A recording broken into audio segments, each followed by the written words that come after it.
ভাবলাম আজকে একটুখানি বাইকটা নিয়ে ইলাম বাজার আসি।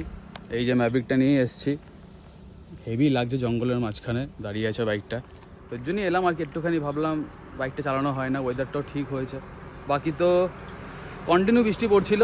আর এখানে আসতে সত্যি খুব ভালো লাগে, কিন্তু ইলাম বাজারে এই জায়গাটাতে আবার কি হচ্ছে, একটা পাইপ টাইপ সব দেওয়া রয়েছে, এখানে আগে দাঁড়ানো যেত গাড়ি টাড়ি নিয়ে, এখন সেটাও আর যাবে না। বাট খুব সুন্দর লাগছে কিন্তু, সবুজ চারিদিকে সবুজ। আর এই যে আমার ব্ল্যাক অ্যাডাম, আমি স্টিকার লাগিয়েছি কিছু হেলমেটের মধ্যে, when in doubt throttle it out Ladakh. এটা পরেই তো আমি লাদাখ গেছিলাম। আর ইন্টারকম তো লাগানোই রয়েছে, বাকি আর কি। আর সামনে লেখা রয়েছে সেভ ড্রাইভ সেভ লাইফ। বাহ, কিন্তু যা রাস্তা, মানে এইটুকু আসতে যে অবস্থা খারাপ হলো আমার, এত প্রবলেম, মানে এত ভাঙাচোরা রাস্তা, আর কিছু বলার নেই আমার। মানে দিমাগ খারাপ হয়ে যাচ্ছে, ইলাম বাজার আসতেই মাথা খারাপ হয়ে যাচ্ছে। সেখানে চালাবো ভালো করে গাড়িটা, একটু টানবো তো নতুন গাড়ি নয়, মানে ওই 70-80 করবো, সেটাও করতে পারছি না। মানে বারবার গিয়ার চেঞ্জ, বিরক্তিকর। আর এখন আমাকে মাইলেজ দেখাচ্ছিল গাড়িটা 45 to 47, মানে 50ও চলে গেছিলো। আর থ্রটল ছাড়লে তো 120 চলে যাচ্ছে।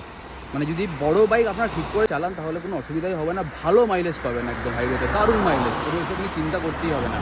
ওই 70-80 ধরে রাখবেন, দারুণ মাইলেজ। ম্যাভরিকের খুব ভালো মাইলেজ, দারুণ, ভেরি গুড মেশিন, ট্যুরিংয়ের জন্য দারুণ গাড়ি। এই তো আমাদের ইলাম বাজার, চারিদিকে এখন সবুজ আর সবুজ। এখানে কিন্তু অনেকে সাইকেল নিয়েও যায়, এটা নয় যে শুধু বাইক আর ট্রাকই যাচ্ছে, বাসই যাচ্ছে, গাড়িই যাচ্ছে, না, এখানে অনেকে সাইকেল নিয়েও যায়। একটু দাঁড়াবো, দেন চলে যাবো, 2-3টে ছবি টবি তুলবো। আর কি, প্রগতি তো বাড়িতে নেই, টিউশন পড়াতে গেছে। আমি ভাবলাম এখন একটু ঘুরে চলে আসি, ওই যখন আসবো ততক্ষণ আমি চলে যাবো বাড়ি।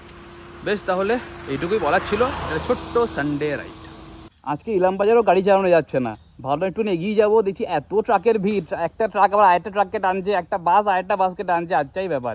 এই একটা টার্ন আছে মুরগাবুনির দিকে, ওই দিকে দাঁড়ালাম একটুখানি, এসে ছবি টবি তুললাম দুটো, এখন চলে যাবো বাড়ি। বাজে হচ্ছে গিয়ে 10:26। তো এটাই জাস্ট একটুখানি বলার যে সানডে রাইডও কিন্তু করার শান্তি নেই, মানে বিরক্ত হয়ে গেলাম আমি, একটুখানি খালি রাস্তাই পাচ্ছি না চালানোর জন্য। এবার কোথায় যাবো, যমুনা এক্সপ্রেসওয়ে, সেটাই মনে হচ্ছে যেতে হবে আরেকবার।